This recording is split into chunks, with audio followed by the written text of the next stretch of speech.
WhatsApp is not what it used to be when it started in 2012. It is certainly not what it used to be when Facebook bought it in 2014. And it is not what it used to be when it started sharing data with Facebook for the first time in 2016. What started off as a simple messaging application is today also a huge business interaction platform as well as a payments app. Now, WhatsApp's updated terms and service and privacy policy has understandably caused a lot of heartburn, chaos, confusion, and concerns among its largest user base, that is India, which has over 350 million users. However, in order to understand exactly what is happening now, it is wise to dial back in time a little bit and understand what happened earlier and how it is that we got here in terms of this current privacy update. In many ways, the growth of WhatsApp in India is the growth of the internet itself in India. So, instead of diving too much into the technical and legal jargon, let me take you through WhatsApp's brief but very eventful journey in India in order to understand the privacy implications of WhatsApp's data collection and data sharing with Facebook. Flashback to 2012 when WhatsApp makes its first entry into India. Smartphones were just about making their entry, SMSs were still prevalent, and there were these things that were still there called Blackberries. Not many of you would remember, but WhatsApp also charged a small fee after the first free year. Well, WhatsApp made its name because it was fast, it was convenient, and it was easy to use. Now, cut to 2014. WhatsApp had galloped to 600 million users globally, and Facebook, which was already big by then, was trying to push its Facebook Messenger as a default messaging service. Now, instead of competing with Facebook, Facebook did what it does best, which is buy its competition. So it decided to acquire WhatsApp for $22 billion. But before the acquisition, it told regulators in US and Europe that it would not be linking WhatsApp's data with Facebook's data, or it would not be linking WhatsApp's phone numbers with user accounts on Facebook. And it was on the basis of this that they were given the clearance to acquire WhatsApp. Now fast forward to 2016. In 2016, WhatsApp's first privacy policy update came, and with that, its first U-turn on its assurance of no data sharing between WhatsApp and Facebook. Now, what did WhatsApp say in its 2016 privacy update? It said that it would be sharing some data with Facebook, including phone numbers of users and last seen activity. Now, users in 2016 were given a 30-day period to opt out of this data sharing of theirs with Facebook.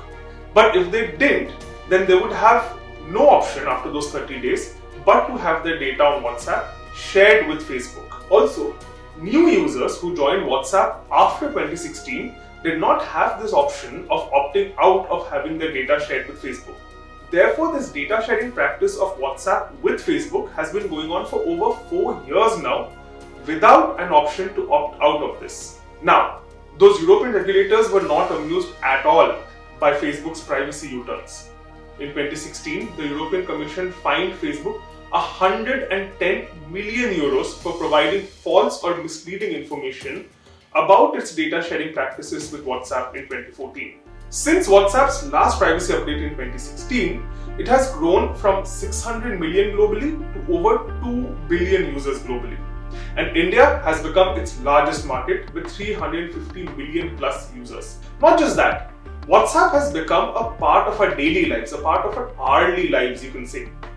We use WhatsApp to wish our friends and families good morning, stay in touch with them, keep up to date with news, sometimes with fake news, and also use that for work and keeping in touch and communicating with our colleagues. But that's not all.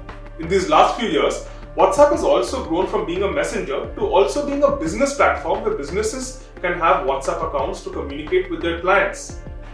Today, WhatsApp says it has over 15 billion business accounts. Moreover, WhatsApp has also become a payments platform just like GPay and RuPay. Now, if we look at WhatsApp's privacy update in 2021 in the context of all that has happened over the last few years, we see a number of major changes. Two of the major changes being that Facebook may now have access to the chats that we make with these business accounts. In fact, on 12th January, WhatsApp in its blog says that messaging with friends and family is not the same as messaging with these WhatsApp business accounts. Now, as a payments platform, WhatsApp has also said that it would be collecting our transaction data, that the transactions that we do on WhatsApp. So if the question now is whether WhatsApp is collecting more data about us than it was in 2016, the answer is obviously yes, it is. Now, WhatsApp has been repeatedly assuring us that our chats with our friends and family will continue to be end-to-end encrypted. And that is absolutely true. There is no change in the encryption of our personal chats. But where the concerns lie is the fact that they are collecting expansive and granular metadata about us. Metadata is data about data, like say data about how much battery we have in our phones, what is the strength of our mobile network signal, our IP address, all of which, by the way, it is collecting.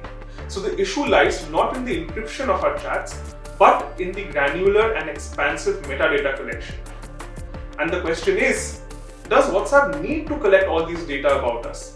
Well, in the absence of a comprehensive data protection law, which India yet does not have, unlike say the EU, which has a GDPR, there is no way to enforce a very important concept of data minimization. So this is where we are today.